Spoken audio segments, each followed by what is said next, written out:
బంగారం, బ్యాంకులు, ఇతర ప్రైవేటు సంస్థల్లో ఉన్న విడిపించి కొనబడును. కొమ్మూరి గోల్డ్, ఆంధ్ర మరియు తెలంగాణ. హాయ్ నమస్తే, వెల్కమ్ టు మనం టీవీ. కన్న తల్లినే కడతీర్చిన కసాయి కొడుకు ఖమ్మం జిల్లా ఖానాపూర్లో జరిగిన సంఘటన అయితే వెలుగులోకి వచ్చింది. సొంత తల్లినే డబ్బు కోసం మద్యం మత్తులో అతి దారుణంగా పీక నొక్కి కడతీర్చిన కొడుకు జరిగిన దారుణమైన సంఘటన అయితే ఇది అని చెప్పవచ్చు. కేవలం డబ్బు గురించి మద్యం మత్తులో అతి దారుణంగా తల్లినే కడతీర్చారు. పూర్తి వివరాల్లోకి వెళ్తే ఖమ్మం జిల్లాకి చెందిన లక్ష్మీనారాయణ, శ్రీవాణిలకు ఇద్దరు కొడుకులు ఉన్నారు. పెద్ద కొడుకు త్రినాథు, రెండవ కొడుకు గోపీనాథ్. అయితే లక్ష్మీనారాయణ ఎవరైతే ఉన్నారో ఆయన రియల్ ఎస్టేట్ వ్యాపారం చేస్తూ జీవనం సాగిస్తున్నారు. పెద్ద కొడుకు త్రినాథ్ ఎలక్ట్రీషియన్గా పనిచేస్తూ తను వేరుగా వేరే చోట నివాసం అయితే గడుపుతూ కాలం వెల్లదీస్తున్నారు. అయితే రెండవ కొడుకు గోపీనాథ్ ఎవరైతే ఉన్నారో వ్యసనాలకు బానిసై, మద్యానికి గంజాయికి బానిసయ్యి ప్రతిరోజు తల్లిదండ్రులతో డబ్బు కోసం గొడవపడడం.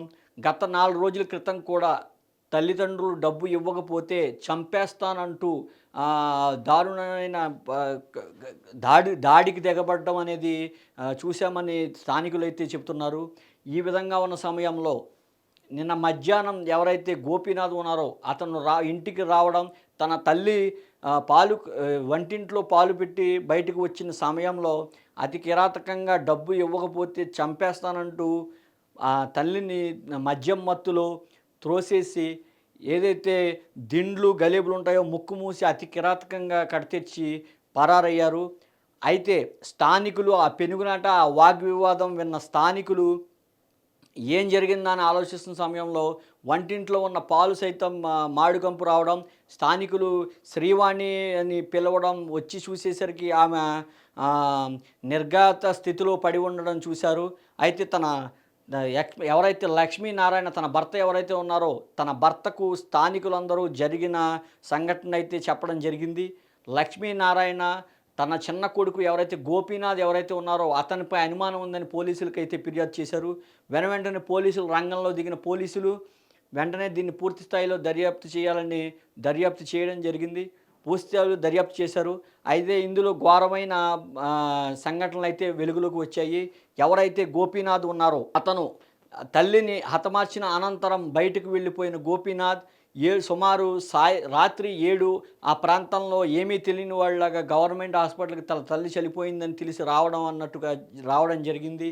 అక్కడే ఉన్న పోలీసులు వెంటనే గోపీనాథ్ని అదుపులో తీసుకొని తనదైన శైలిలో విచారించారు. గోపీనాథ్ అప్పుడు నిజం బయటకు చెప్పాడని అయితే పోలీసులు విచారణలో తేలింది. కేవలం మద్యం మత్తులో ఉన్నానని, పెనుగులాటలో జరిగిపోయిందని గోపీనాథ్ ఎటువంటి భయం కానీ ఎటువంటి పశ్చాత్తాపం కానీ లేని విధంగా గోపీనాథ్ చెప్పడంతో స్థానికులందరూ ఆశ్చర్యం వ్యక్తం చేస్తున్నారు. ఇటువంటి కొడుకు ఈ రకంగా చేయడం ఏంటి, సొంత కొడుకు ఈ రకంగా చేయడం ఏంటని అయితే నిర్ఘాంతపోయిన పరిస్థితి అయితే నెలకొంది. అయితే పోలీసుల కథనం ప్రకారం ఎవరైతే గోపీనాథ్ ఉన్నారో అతను పూర్తి స్థాయిలో మద్యానికి బానిసయ్యారు, గంజాయి కూడా సేవిస్తున్నారని పలువురు తన స్నేహితులు వద్దయితే గుసగుసలాడడం మనం చూస్తూనే ఉన్నాం. గుసగుసలాడుతున్నారన్న సమాచారం కూడా మనకు అందింది. అదేవిధంగా గోపీనాథ్, త్రినాథ్ ఎప్పుడు ఆస్తి కోసం, డబ్బు కోసం దెబ్బలాడడం, తల్లిదండ్రులతో వాగ్వివాదానికి దిగడం, ఆ వివాదంలో తనకు డబ్బైనా ఇవ్వాలి, లేదంటే కనుక తనకు వచ్చే వాటా ఆస్తినైనా పంచాలంటూ గోపీనాథ్ తీవ్ర స్థాయిలో దాడికి తెగబడడం, అనేకసార్లు అటు తల్లిదండ్రులపై దాడికి తెగబడడం అయితే జరిగిందని అయితే సమాచారంలో తెలుస్తోంది. అదేవిధంగా గోపీనాథ్ ఈ రకంగా సొంత తల్లిని హతమార్చడంపై మొత్తం దిగ్భ్రాంతి వ్యక్తం చేస్తున్నారు. మీరు చూసుకున్నట్టయితే పూర్తి వివరాల్లోకి వెళ్తే అక్కడ ఆ ఖమ్మం జిల్లా ఏదైతే 7వ డివిజన్లో ఖానాపూర్ ఏదైతే ఉందో అది ఒక అటవీ ప్రాంతానికి అతి దగ్గరగా, అతి సమీపంగా ఉన్న ప్రాంతం అనేది చెప్పాలి. ఆ అటవీ ప్రాంతంలో విచ్చలవిడిగా యథేచ్ఛగా గంజాయి క్రయ విక్రయాలు జరుగుతున్నాయని విమర్శలు భారీగా వినిపిస్తున్నాయి. పోలీసులకి చూచాయిగా తెలిసిన అటువైపు వెళ్ళాలంటేనే భయంతో పోలీసులు కూడా వెనకడుగు వేస్తున్నారని అయితే ఆరోపణలు అయితే ఉన్నాయి. పోలీసులు కూడా గంజాయి మత్తులో ఉన్న వ్యక్తుల వద్దకు వెళ్తే వాళ్ళు ఎదురు దాడి చేస్తారు అన్న భయంతో కూడా పోలీసులు అటువైపు కూడా కన్నెత్తిన చూడని పరిస్థితి నెలకొందనైతే ఆరోపణలు అయితే బహిరంగంగానే ప్రతి ఒక్కరూ మాట్లాడుకున్న పరిస్థితి అయితే అక్కడ నెలకొంది. ఈ విధంగా తన కొడుకు చేతిలోనే ఎవరైతే తన తల్లి అయ్యి ఉండి కొడుకు చేతిలోనే కడతేరిన ఈ దారుణమైన సంఘటన వారి కుటుంబ సభ్యులను సైతం నివ్వెరపోయే విధంగా చేసింది. కుటుంబ సభ్యులు కూడా ఎవరైతే గోపీనాథ్ ఉన్నారో ఈ విషయం తెలియగానే అతనిపై దాడికి దిగడానికి అయితే ప్రయత్నం చేశారు.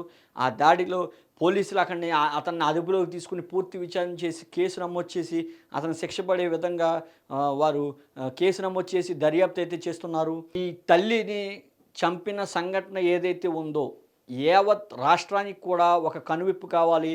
ఈ గంజాయి కానీ ఈ మత్తు పదార్థాలకి యువత మొత్తం దూరంగా ఉండాలి. దూరంగా లేకుంటే సొంత తల్లిదండ్రులను కూడా వారే శత్రువుల్లా మారి కడతీర్చే పరిస్థితులు అయితే ఉంటాయి అని ఈ సంఘటన ద్వారా యావత్ సమాజానికి తెలుస్తుంది.